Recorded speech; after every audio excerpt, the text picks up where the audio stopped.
Friends ನಮಸ್ತೆ. ಇವತ್ತೇನೋ share ಮಾಡಬೇಕು ಅನ್ನಿಸ್ತು ನನಗೆ. ಏನಂದರೆ ನನ್ನ ಆಫೀಸ್ ಕೊಲೀಗ್ ಒಬ್ಬ ನಾರ್ತ್ ಇಂಡಿಯಾದಿಂದ ಬಂದ. ಬರಬೇಕಾದ್ರೆ ಏನಾದ್ರು ತಗೊಂಡು ಬರೋ ಅಂತ ಹೇಳಿದ್ದೆ. ಅವನು ಏನೋ ಒಂದು ಡಿಫ್ರೆಂಟಾಗಿ ಏನೋ ಒಂದು ಫ್ರೂಟ್ ಅಂತ ತಂದುಕೊಟ್ಟ. ಇಲ್ಲಿ ನೋಡಿ, ಇದು ಹೆಂಗಿದೆ ಅಂದರೆ ಈ ರೆಡ್ ಬುಲ್ದು ತಲೆ ಥರ ಇದೆ, ಎಲ್ಲ ಯಾವುದೋ ಕಾರ್ಟೂನ್ ಥರ ಇದೆ ನೋಡಿ. ಇದು ಕರೆಕ್ಟಾಗಿ ಕಾರ್ಟೂನ್ದು ಫೇಸ್ ಥರ ಇದೆ. ಇದು ಫ್ರೂಟ್ ಅಂತೆ. ಇದು ದೇವರಣೆಗೂ ಇದು ಸೌತ್ ಇಂಡಿಯಾದಲ್ಲಂತೂ ಬೆಳೆದಿರೋಕ್ಕೆ ಚಾನ್ಸೇ ಇಲ್ಲ. ಇದು ಹೆಂಗಿರುತ್ತೆ ಟೇಸ್ಟು ನನಗೆ ಗೊತ್ತಿಲ್ಲ, ಇದೇ ಫಸ್ಟ್ ಟೈಮ್ ತಿಂತಿರೋದು. ಇದ್ರ ಹೆಸರು ಚೆಸ್ಟ್ನಟ್ ಅಂತೆ.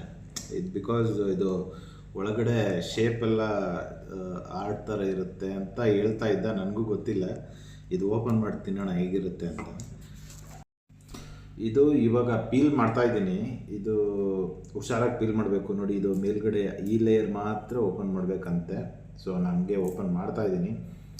ಒಳಗಡೆ ಆರ್ಟ್ ಥರ ಶೇಪ್ ಇದೆ. ಇದು ನಮ್ಮ ಈ ಮರಗೆಣಸು ಬರುತ್ತಲ್ಲ ಆ ಥರ ಇದೆ. ನೋಡೋಣ ಟೇಸ್ಟ್ ಮಾಡಿ ಹೆಂಗಿರುತ್ತೆ ಅಂತ. ಇನ್ನು ನೋಡಿ, ಫುಲ್ ಓಪನ್ ಮಾಡಾದ್ಮೇಲೆ ಇದು ಚಿಕ್ಕದು ಸ್ವಲ್ಪ ಆರ್ಟ್ ಥರ ಇದೆ. ಆರ್ಟ್ ಥರ ಆರ್ಟ್ ನಮ್ಮ ಹೃದಯ ಥರ ಇದೆ. ಈ ಟೇಸ್ಟ್ ಮಾಡೋಣ ಹೇಗಿದೆ ಅಂತ.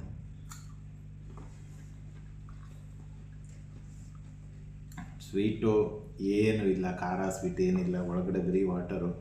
ನನ್ನ ಫ್ರೆಂಡ್ ಹೇಳ್ತಾ ಇದ್ದ ಇದು ಡಯಟ್ ಮಾಡೋರಿಗೆ ತುಂಬ ಹೆಲ್ಪ್ ಆಗುತ್ತಂತೆ. ಬಿಕಾಸ್ ಇದರಲ್ಲಿ ಕ್ಯಾಲ್ರೀಸು ಏನೂ ಇಲ್ಲ, ಹೊಟ್ಟೆ ತುಂಬುತ್ತಷ್ಟೇ. ಅಂದರೆ ಒಂದಿಷ್ಟು ತಿನ್ನಬೇಕಾಗುತ್ತೆ. ಸೊ ನೀವು ಟ್ರೈ ಮಾಡಿ ನೆಕ್ಸ್ಟ್ ಟೈಮ್. ಚೆಸ್ಟ್ನಟ್.